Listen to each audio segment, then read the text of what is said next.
Hello students, welcome to the next lecture. So far in unit number 4 of probability and statistics, we have studied about random variables. Under that heading of random variables, we have seen what is discrete random variable, what is continuous random variable, and recently I have sent you the notes of moment generating functions.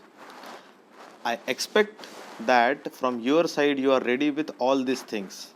That means you know what is discrete random variables, you know what is continuous random variable, their basic definitions, also some basic examples and the examples which are there in the assignment which is circulated recently. Also, you have some knowledge of moment generating function. With this background and with these basic things, the purpose of this lecture is to study the theoretical discrete probability distributions. We have seen random variables. Random variables are of two types, discrete random variables and continuous random variables. So there are some distributions in our syllabus which we need to study under the heading of discrete variables. That means there are some distributions in discrete sense and there are some distributions in continuous sense. So the purpose of this chapter is learning theoretical discrete probability distributions. Okay, in our syllabus we have a few distributions to study, right? We will be studying under the heading of discrete random variables. We will be studying binomial distribution. Then first of all we'll study Bernoulli's distribution, then we'll study binomial distribution, then we'll study Poisson distribution, we'll study negative binomial distribution. So these are four distributions which we are going to study under the heading of discrete random variables or discrete distributions. As far as continuous distribution is concerned, we have normal distribution to study. Alright, so let us start with theoretical discrete distributions. Alright, so here let me start from Bernoulli's distribution. Okay, we are going to see what is Bernoulli's distribution here. Very small topic but very important topic for the understanding of the next distribution, which is binomial distribution. So let us study a random variable x which takes two values 0 and 1 with probabilities p and q respectively. That is, probability at x is equals to 1 is equals to p and probability at x is equals to 0 is equals to q, where q is equals to 1 minus p is called Bernoulli variate and it is said to have Bernoulli distribution. So when I should say that the given distribution is a Bernoulli's distribution, when I have only two possibilities, that means only two outcomes I should say, and with each outcome I have a probability. So here only we will be talking in terms of success and failure, where p is success and q is failure. That means probability of happening of event, probability at x is equals to 1 is equals to p, and probability of x is equals to 0, that means probability of not happening of an event is q. So probability q is equals to 1 minus p. It is called as Bernoulli's variate and it is said to have a Bernoulli distribution.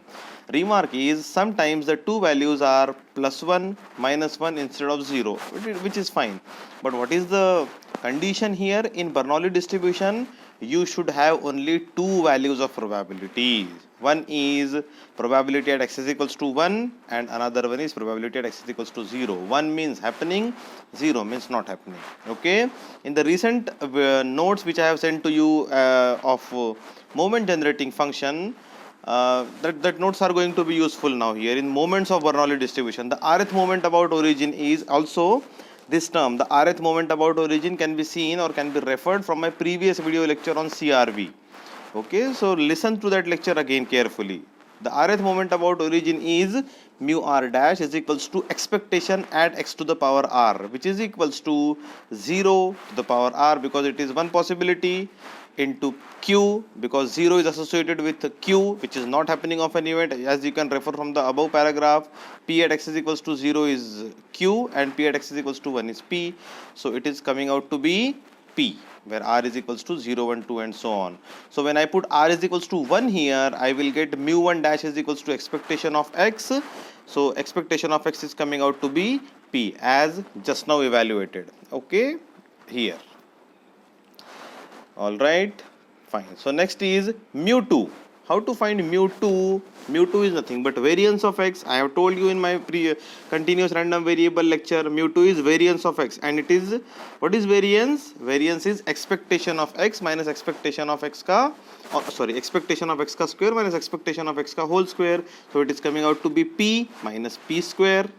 Very obvious. So it is coming out to be p minus p square. So when you take p common, you are getting p into 1 minus p, that means equals to what? 1 minus p is q, so it is p into q. So variance of Bernoulli distribution is coming out to be pq. Then comes moment generating function. How one can calculate moment generating function here? Moment generating function is generally denoted by mx of t, and it is given by e to the power 0t, e to the power 0t into probability at x is equals to 0, basically summation of e to the power xt into probabilities. Okay, so multiplication of e to the power xt into probabilities, and we have to add up all those things.